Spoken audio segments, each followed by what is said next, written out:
I still remember that night like it happened yesterday. The rain was coming down so hard it looked like the whole city was dissolving into puddles, and I was driving home with no real reason to rush. The truth is, there wasn't much to go home to. My house felt more like a museum of ghosts than a home.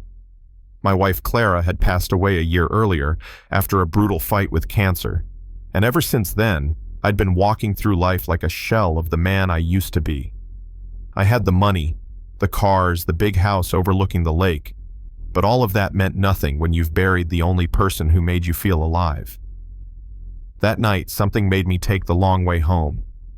Maybe it was instinct, maybe it was Clara whispering in my ear, but I turned down a side street and passed under an overpass. That's when I saw her, a young woman curled against the concrete wall, soaked to the bone, clutching two tiny bundles so tightly it looked like she was trying to fuse them to her chest. She flinched when my headlights swept over her, and even from inside the car I could see the fear in her eyes. I pulled over and stepped out into the storm, and she scrambled back like a frightened animal, pressing herself against the wall. "Please, don't hurt us," she whispered, her voice barely audible over the rain. "We'll leave. Just don't hurt us." Something in me cracked right then. "I'm not here to hurt you," I said, raising my hands like I was talking to a hostage negotiator. I want to help."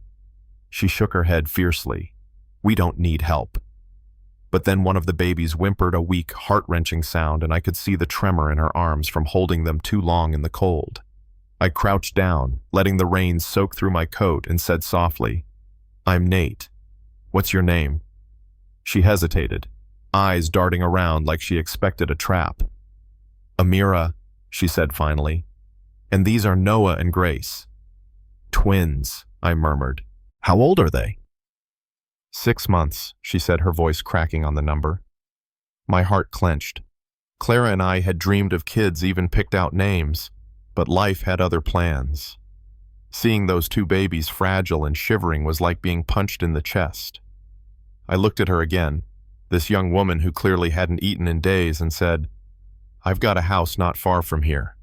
It's warm, dry. You and the babies. You can stay for the night. Just the night." She stared at me for a long moment, suspicion and desperation warring in her eyes. "We can't pay you, and I'm not. I won't." Her voice trailed off, and the implication made my stomach turn. "I'm not asking for anything," I said firmly. "No strings, just shelter. Please let me help." For a moment, the only sound was the rain hammering against the concrete. Then she nodded barely and whispered, "Just for tonight." Driving her back to my house was surreal. She sat stiff in the passenger seat, clutching her babies like I might snatch them away. When we pulled into the driveway, she gasped at the sight of the mansion lit up against the storm. "You live here?" "Alone?" she asked, disbelief lacing her voice. "Yeah," I said softly, and for the first time I felt the weight of that word.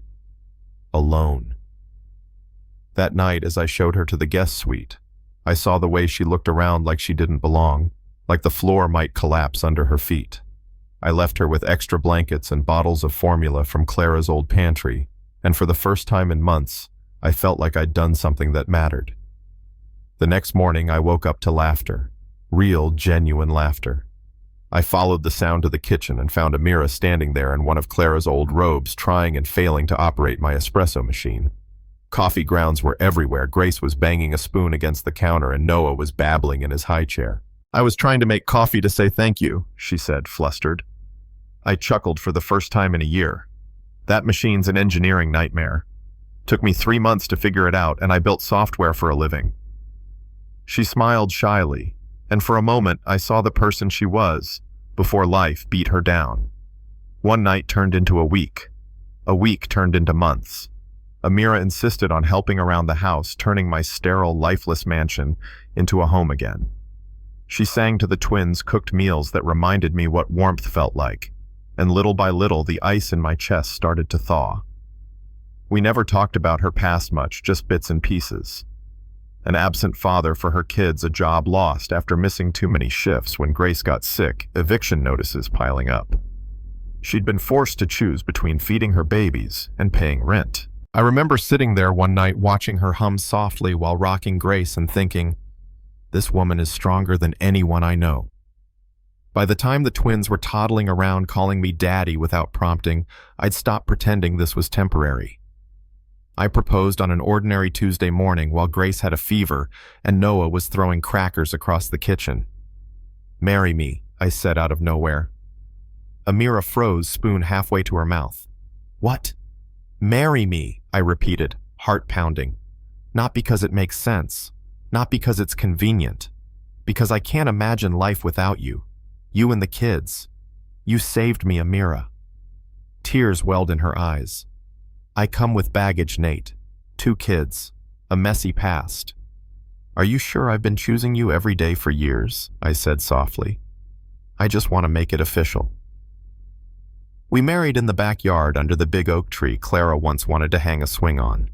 I like to think she was watching that day smiling. For a while, life was perfect. We were a real family. Then one summer afternoon, Amira fainted while serving cake at Grace's birthday party. Doctors said her heart was failing, a genetic condition no one had caught. I threw everything at it.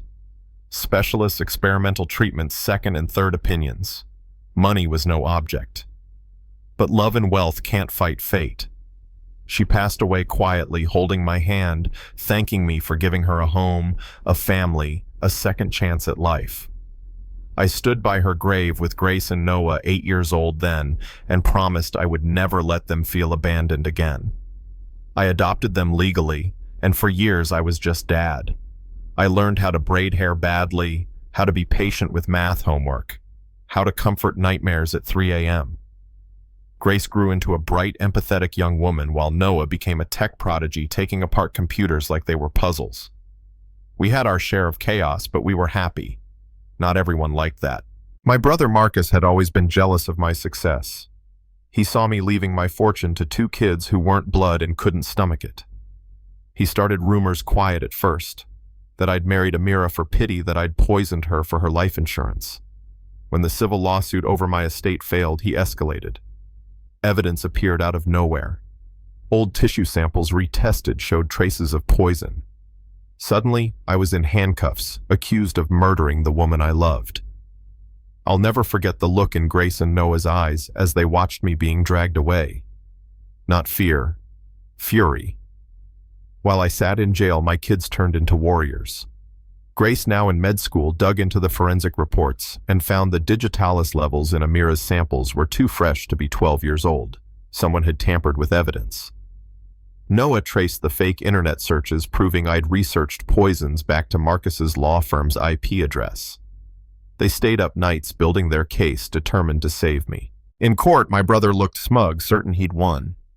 Grace took the stand first, explaining with surgical precision how the evidence was planted. Noah followed, hacking apart the prosecution's timeline with code and data that left the jury stunned. And then came the smoking gun emails and bank transfers proving Marcus had paid off the coroner and witnesses. When the jury foreman said, "Not guilty," I felt my knees buckle. Marcus was arrested on the spot, and for the first time in months, I could breathe. The day I walked out of that courthouse, my kids on either side of me, reporters, shouting questions, all I could say was, "They saved my life." That night, we visited Amira's grave. Grace laid flowers, and Noah whispered, "We kept our promise, Mom." I stood there staring at the names etched in stone, and I felt Clara and Amira both there with us, proud of the family we'd built out of pain and perseverance. People love to talk about bloodlines and inheritance like family is about DNA. But standing there with the 2 people I'd found under a bridge one rainy night, I knew better. Family is about who you choose and who chooses you back. Now I'll ask you, what would you have done in Marcus's shoes? Would you betray your own brother over money, or stand by him, even if it meant giving up what you thought was yours? Leave a comment. Share your thoughts, and if you believe love is stronger than greed, tap that like button. I want to hear your stories too, because somewhere out there, another family is fighting this same battle, and maybe your words are the hope they need.